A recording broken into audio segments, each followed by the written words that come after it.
de hoje a gente finalmente vai mostrar os pulazãs, as matrizes de pulazã, essa fruta que alguns consideram a melhor do mundo.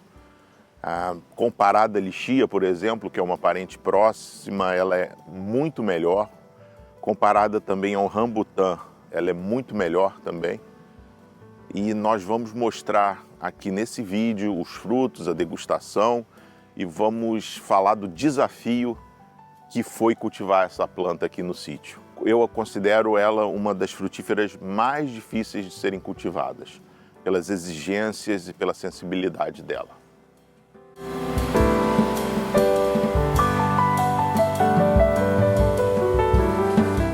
Para começar, o pulazã é uma espécie de dioica, né? Aquele tipo de planta que tem exemplares que só produzem flores masculinas e exemplares que só produzem flores femininas. Então a gente tem que plantar vários exemplares, porque plantando somente 2 é uma chance de 50% frutificar ou não. Aqui no sítio plantei 5.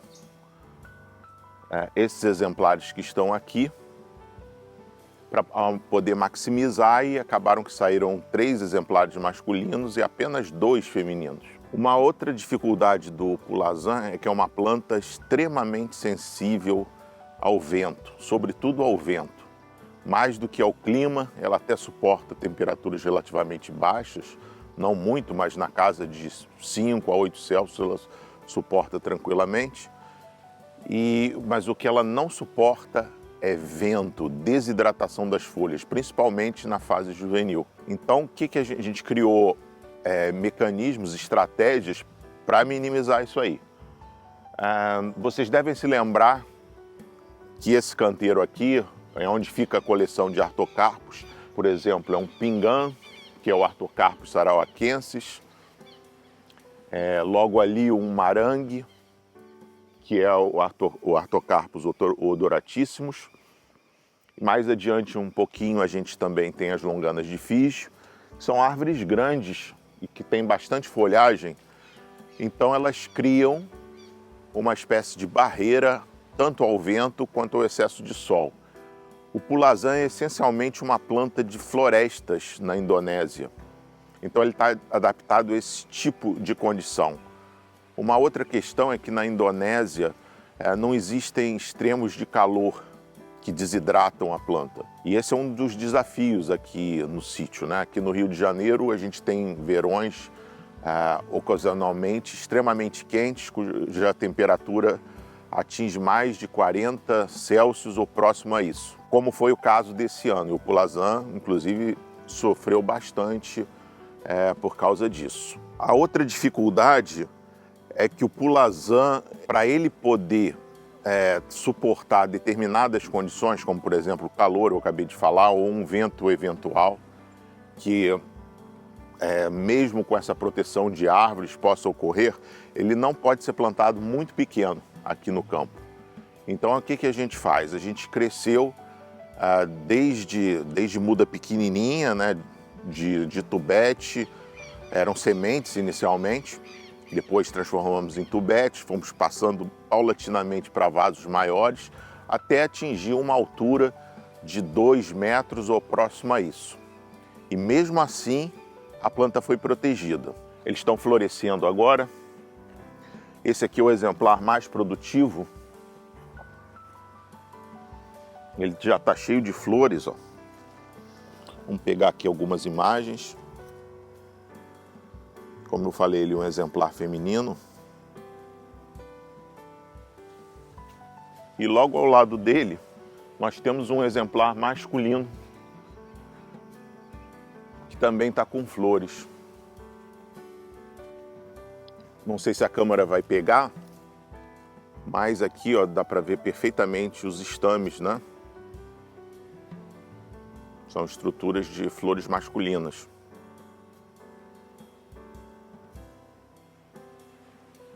A flor masculina não tem ovário e a feminina sim, que é o daquela outra árvore. Um outro desafio é que elas floresçam simultaneamente, a masculina e a feminina. Dos 5 exemplares, só essas 2 e mais uma feminina estão floridas.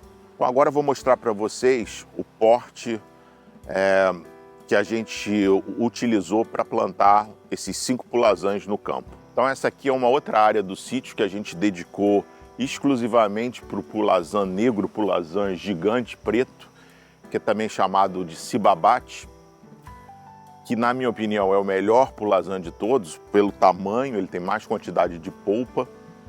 Então plantamos 4 exemplares naquele porte que eu acabei de mostrar no vaso de 25 litros. Então temos aqui 1, 2, 3, 4, protegidos por essa estrutura aqui de bambu, madeira e sombrite.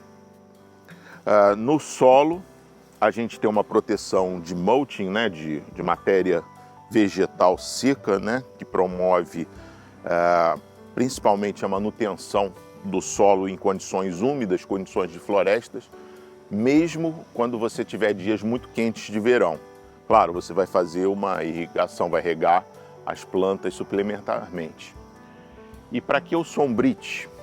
Vamos mostrar aqui. O sombrite é para proteger do excesso de sol e é feita uma aclimatação paulatina. Notem também que eu desci com o sombrite, não coloquei só no topo, pela questão do vento, que é uma das piores coisas. Vou tentar entrar aqui para mostrar o efeito do vento, do calor excessivo nas folhas do pulazã, mesmo nesse porte. Olha aqui, vou aproximar aqui, não sei se a câmera vai captar. Então, ó, você tem as bordas começando a queimar. Isso aqui é efeito de desidratação. Mesmo uma planta nesse porte, ela pode sofrer questões como o excesso de ventos ou de incidência solar. Então daí a importância do sombrite. Agora, uma planta desse tamanho, naturalmente, mesmo se ela tiver problema, ela rebrota. Mas o sombrite está ajudando a manter a condição de floresta. Bom, pessoal, aqueles pulazãs que vocês veem hoje produzindo foram sementes plantadas em 2014, né? Estamos em 2024, então são plantas de 10 anos de idade. Mas bem antes disso elas começaram a produzir.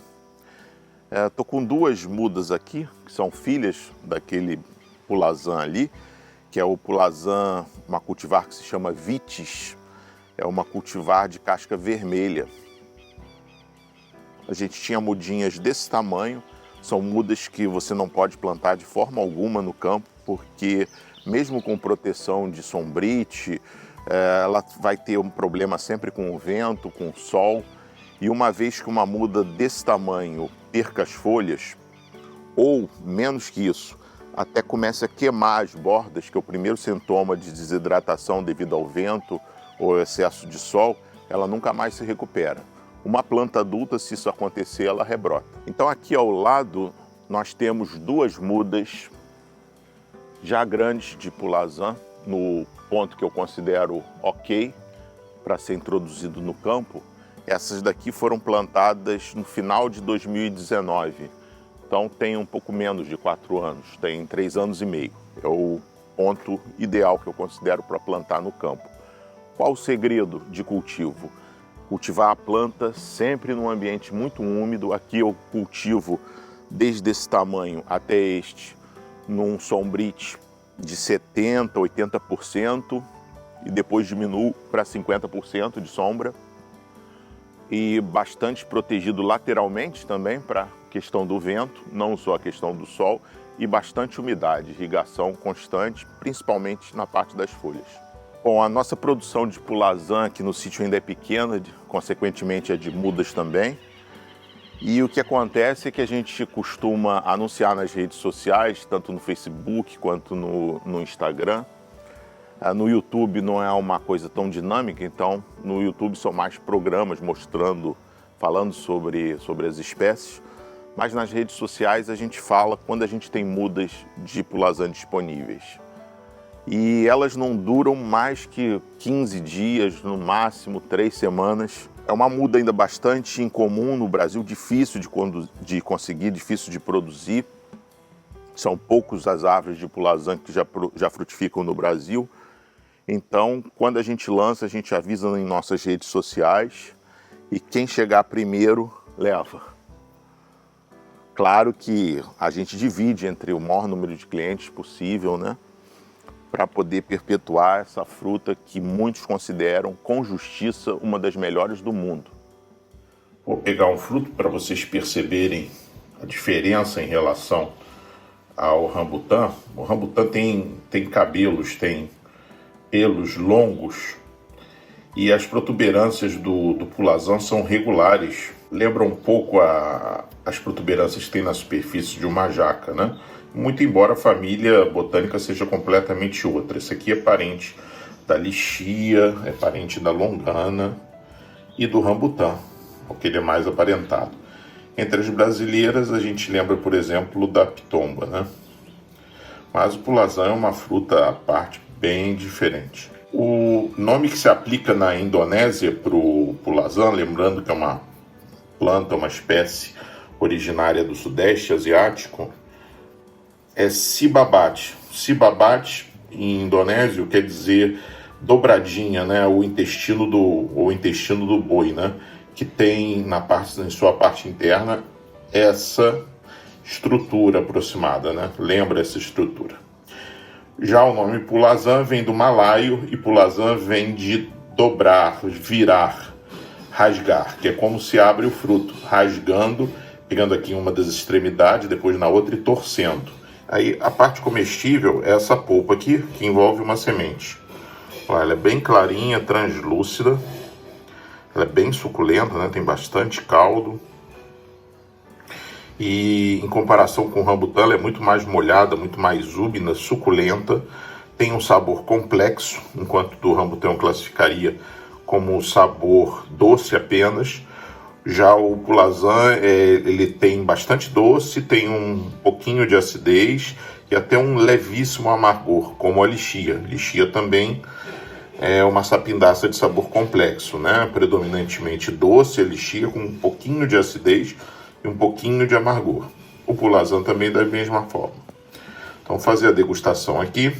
Estou aqui degustando. A fruta absolutamente deliciosa.